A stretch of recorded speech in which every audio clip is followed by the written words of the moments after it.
As disappointed as I am that Homer did not attempt the ollie himself during that demo, the show must go on, and on it will go with Thief and Daniel Winfield-Schmidt, the lead level designer at Eidos Montreal. Daniel, welcome to the stage. Thank you, man. So glad to have you guys here. Thief, one of the games that, you know, is on everyone's lip when we talk about next-gen consoles, and it's exciting to see you here, and we've got a live demo. It's going to be actually played in just a few moments. We'll kick it off. Yeah, it's always interesting to do a live demo because you never know what's going to happen. As we saw yesterday, yeah, during some of the press conferences, yeah, live, and as we've seen today on our very own live stage. But yeah, so set it up for us before we jump in. Where in Garrett's story is this demo does this take place? So this is not a sequel or prequel to the original series. It's a reinvention of the Thief franchise, which means it's narratively it's very different. What's important is that we studied the DNA, and this is like our interpretation of what it means to be Garrett, to be the stealth action adventure kind of style. What's important is it's a game about options. It's about how do you decide, how do you go through these scenarios, what tools do you bring, how do you adjust yourself to what you see and what you hear. So that's a very big part for us. Play styles, I think we're going to play here more like an aggressive hybrid with the stealth. All right. But you could go completely ghost, or you can go completely aggressive. And worth noting here, folks, as you probably maybe caught a glimpse of that DualShock controller scheme earlier, this is running on a PlayStation 4 debug. So Indeed. The next generation is here. Oh, it is. Very exciting. And just a quick reminder before we get started, hashtag GameSpotE3. Twitch.tv/GameSpotChat and GameSpot.com comments. That's where I'm taking questions for Thief. And now I'll shut up because he's talking. A useful distraction. Northcrest Manor. Somewhere in here rests the Baron's precious heirloom. The heart of the lion. I don't know what it looks like, but I do know it's priceless. Eyes on me! You're here to stop that mob reaching the Baron. If those scum break through the gates of Northcrest, that's where they'll fall. Stand firm, and Northcrest holds tonight. There are plenty of guards here, but with the mob on the way, they won't be expecting me. So one of the big cornerstones of Thief is, to be concealed, to be hidden. Yep. So what we do have from the original series, we have the light gem in the bottom left corner. So that one shows dark when you're concealed majority of the view, and it becomes light bright when you enter light. What we also have is a shroud around the corner of the edge, which indicates when you transition between these zones. So you see, okay, there. So yeah, now we see slight shroud encroaching. This means you're hidden. Even if this guy looks up, he's not going to see you. So it might look like a binary system, but it's not. It's a very complicated sensory system. But it does have a feedback system to when is it that you're most exposed versus when you're most hidden. So there are several states, and like for example here, the surfaces actually make a huge difference. The grass makes less sound. If you run through water, it's going to make a lot more sound. So the player has to adapt to say, what is the surface I'm going to be threading on? Actually makes a difference. Due to an event that happens early in the game as well, you have something called Focus, which is, by the way, completely optional if you want to disable it. You do not need it to complete the game, but you can use it in special cases. That's this mode right now that we're seeing? Exactly. You can use it to increase your aim. You can use it to see things in the environment you might have missed. Okay. Sort of, I mean, that's a tool that many modern action games use, especially to enhance the sort of stealth gameplay, but I think, your emphasis on it's completely optional certainly speaks to how dedicated you guys are to retaining that original, very hardcore stealth mode of the original Thief games. Exactly. There's also a lot of the UI you can enable or disable depending on how much help do you want. Some people, they play at home and, their kids screaming in the background. We want to make sure that they still have, they don't have to reload to get the experience. But for somebody like me, I'm just going to go home, put on headphones, and, disable all the features. And all the kids can scream all they want. You don't have to listen. Exactly. All right, so this is, now we're taking, this environment, there's plenty, we see these little raised walls. That's a pathway that Garrett could go on. We see these boxes, lots of places to sneak around. Are many of the environments in Thief big enough to give you that flexibility to choose your path through the environment? So there's geographical paths that are multiple options even in this level. But what we also have is how do you deal with scenarios? Because just in this space, there's like a ton of ways you could have dealt with the situation. Yep.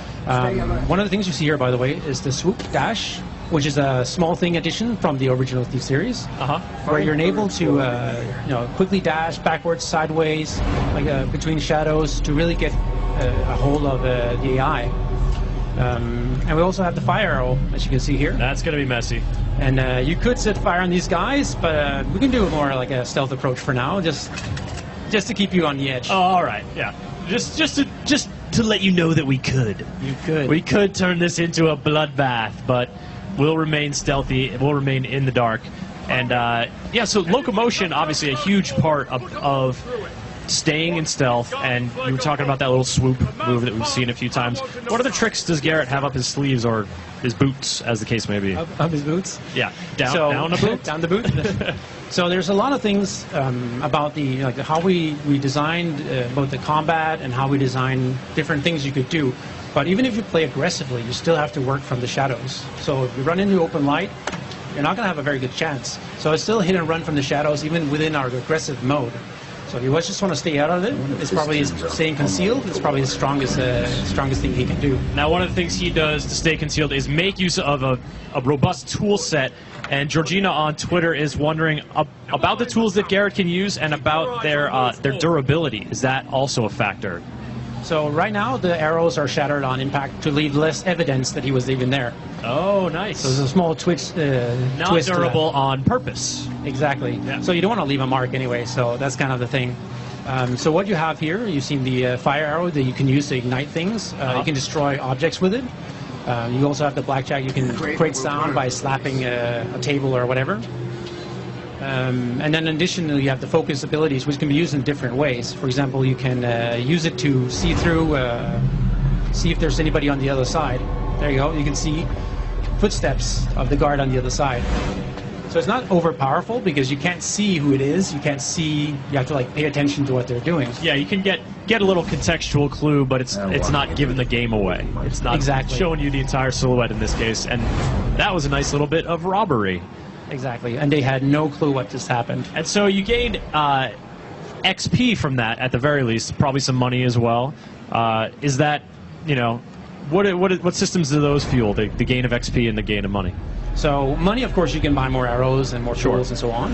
The natural economy flow. For the XP, it's more like a way of measuring how good the player is. So we think there's a lot of competitive nature, even on the dev floor. So that's a very important part for us. Also, you should notice that the focus and the health do not auto-regenerate, by the way. This is a hardcore game. Yes. In that sense, it does not auto-regenerate, which means you have to find consumables like that flower he picked up, which is a poppy flower, or health pickups that you can use then to consume to regenerate your health. Replenish those. Yeah, to regain your health. Yeah, but otherwise, you might find yourself in a tight spot with low health, and you got to make use of your stealth abilities to get yourself out of there. You might want to pick your battles. Yeah, pick your battles. Pick your battles. I'm checking in the Twitch chat here for some questions, and the show-off wants to know about, we've remained in stealth so far during this demo, but once you're spotted, people know you're there. You can evade, but do they ever return back to oh, he must be gone? Talk about stealth elevation, and then how long does that sort of threat level linger? So, with every next-gen game comes next-gen dog. So we have dogs too. Oh, the dog. So as you see here, he actually just caused an alert where the guards are going to oh, something happened, and they're going to start investigating, looking around, do a search pattern, and just make sure that is the danger gone? They didn't actually see you, so they will actually go back to their original. Not sure. They could be, the dog could just be getting riled up about a night squirrel. Exactly, a very evil. I think those are called rats. They're evil rat. So there are options of how they react to you when you've been there or not. So they don't actually see you, so they're assuming that the Graven, the city revolt that's going on, they're the ones infiltrating it. So you're kind of using this opportunity to sneak in to steal a precious family heirloom. That's right, because you're not the lone antagonist in this story. You're kind of a side player almost in a larger societal conflict that's going down. Exactly. You're kind of in between factions, whoever pays the most. So normally in the playthroughs we do here at E3, we kind of go down to a basement and kind of sneak in.